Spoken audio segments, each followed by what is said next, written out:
If you're happy and you know it, clap your hands. If you're happy and you know it, clap your hands. If you're happy and you know it, then your face will surely show it. If you're happy and you know it, clap your hands.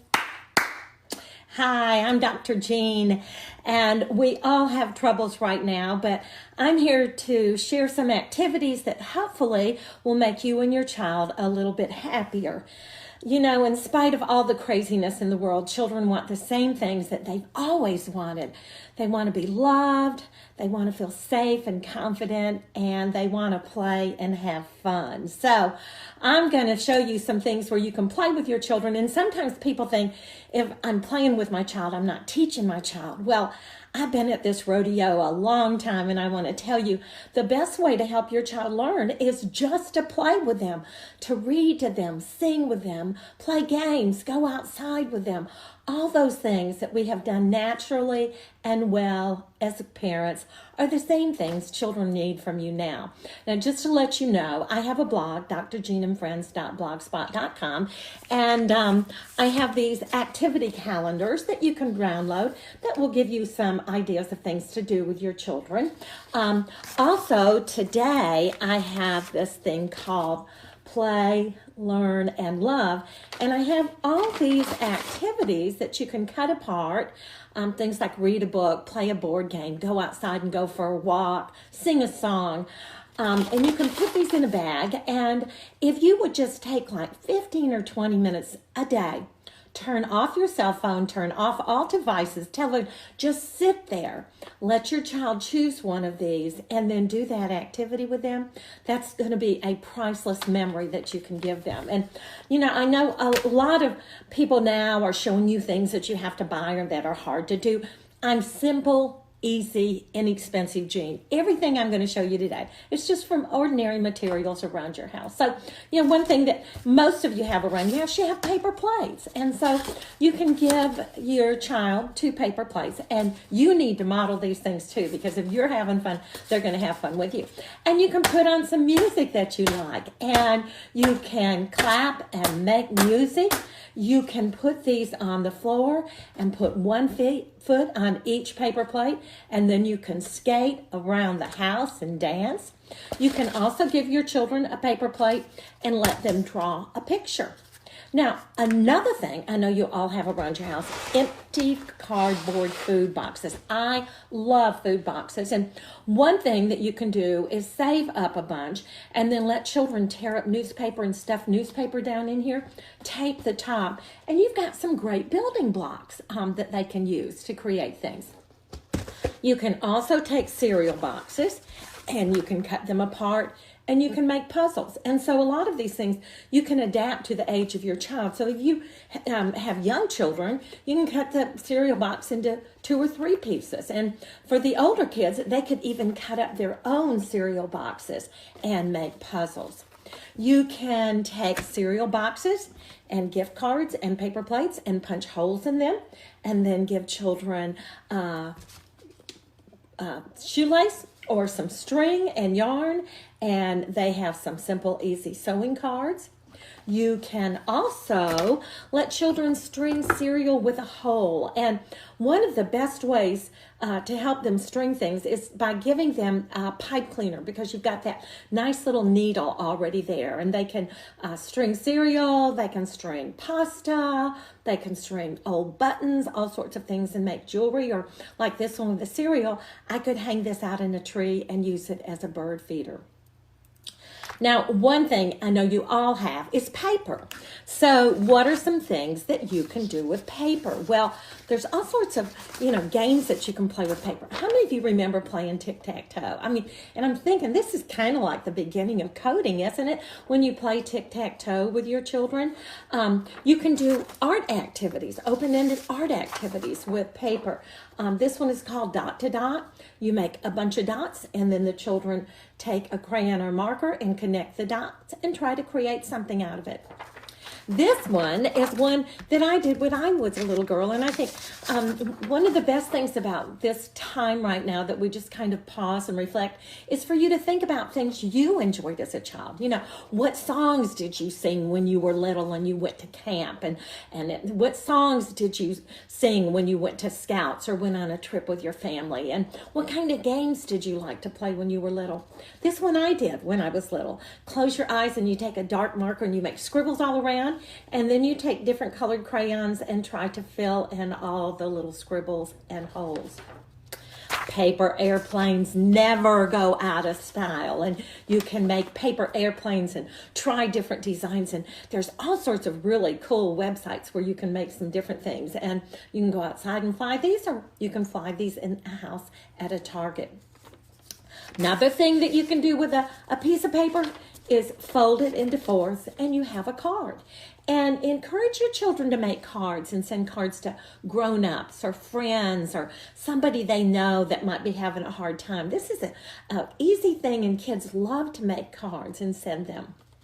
You can take a couple pieces of paper and fold them in half and staple them, and you have a book. Kids love to make books. They can make books where they cut out magazine pictures and glue them here. They could make a book about their family, about favorite foods. They love to make books about themselves.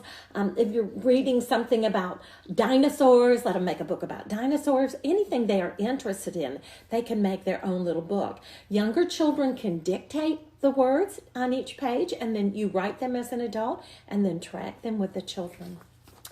Another thing kids love to do, they love puppets. And so if you take an envelope and you cut it in half right down the middle, you have to seal it first. And if you take your hand and put it in part of the envelope, you have a puppet. And again, you could let children make puppets of characters you've read from a book. You could let them make a puppet of the hero they want to be when they grow up. You could let them make a puppet of an animal that they like, almost anything. And you know, when you give these things to younger children, maybe a 2-year-old, they can't make a dog, but they'll scribble on here and then they'll say, that's my dog. That whatever they do is fine. It's theirs. It belongs to them.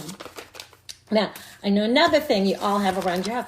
You all have lunch bags or some sort of bags, and you can take the lunch bag and give it to the children, and they open it up, and you can tell them, we can't go to the amusement park, but let's make an imaginary amusement park. Look in your bag. What do you see at the amusement park? Oh, you see the merry-go-round, and they can take the merry-go-round. Oh, and you see a roller coaster. All right, put that out there. And just, you know, you can go to the farm, you can go to the zoo, you can go any place and let them use their imaginations and pull things out of the bag. You can also tie this in with some skills you might be working on. If they can pull out things that are yellow, or pull out things that are a triangle, or pull out things that start with a sound. Lots of things to do with a lunch bag. And then if you turn the lunch bag like this and put your hand in here, of course you have a puppet. And you can also use a lunch bag to go on a nature walk, that they could find signs of spring and encourage them just to find things on the ground. Don't pull things off the trees or plants.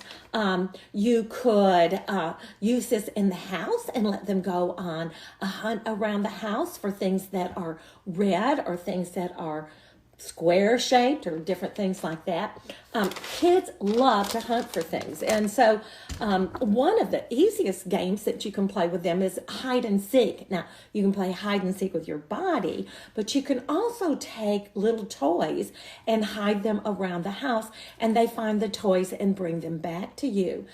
Whatever your child is interested in, if you've got a child who's into these little race cars, little cars, take the cars and hide them. Whatever is natural and engaging for them, use that as a springboard to help them do some activities. Now, Play-Doh. I love Play-Doh, and hundreds of things that you can do with Play-Doh, truly.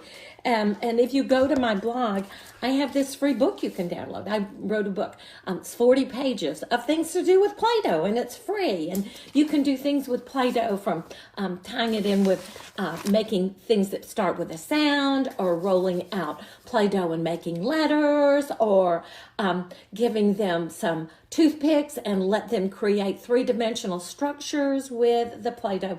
And if you don't have any Play-Doh at your home, I have a free recipe in there. It's just simple things, flour and salt and oil, and things that you will probably have around your house. One of the most valuable things we can do with children is just to continue to read to them, read. And people always say, well, what's your favorite book to read to children? Well, you choose your book. If you like a book, it's going to be contagious and they're going to like it as well.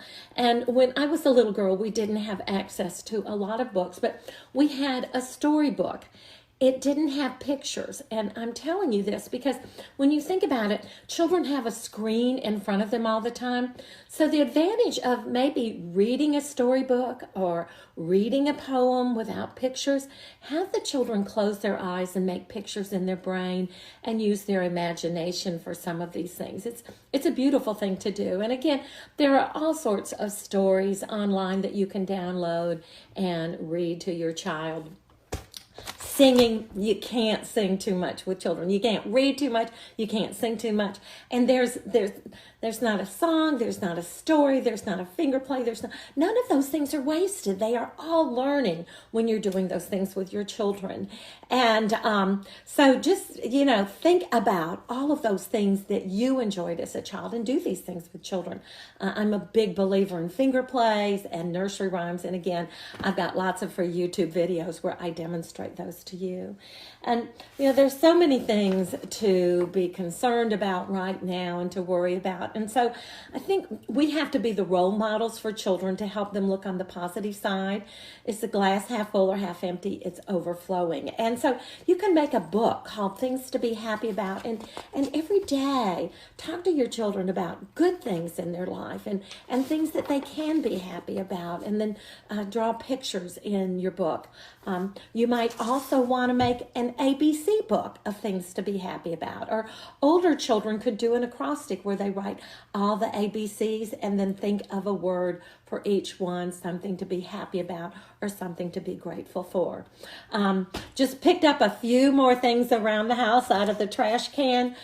These little cardboard rollers. These are good for I Spy. I spy something that is round and red, and you can use descriptive words. These are also good for going outside and taking a nature walk and looking at things that you're grateful for. So thank you for joining me today. If you learned at least one new thing that you want to do with your child, would you put your thumb up next to your chest? If you learn more than one new thing, would you put up a finger for each additional thing that you learned? And now would you take your hand and pat yourself on the back because you are a great parent. Thank you for joining me. Take care. God bless.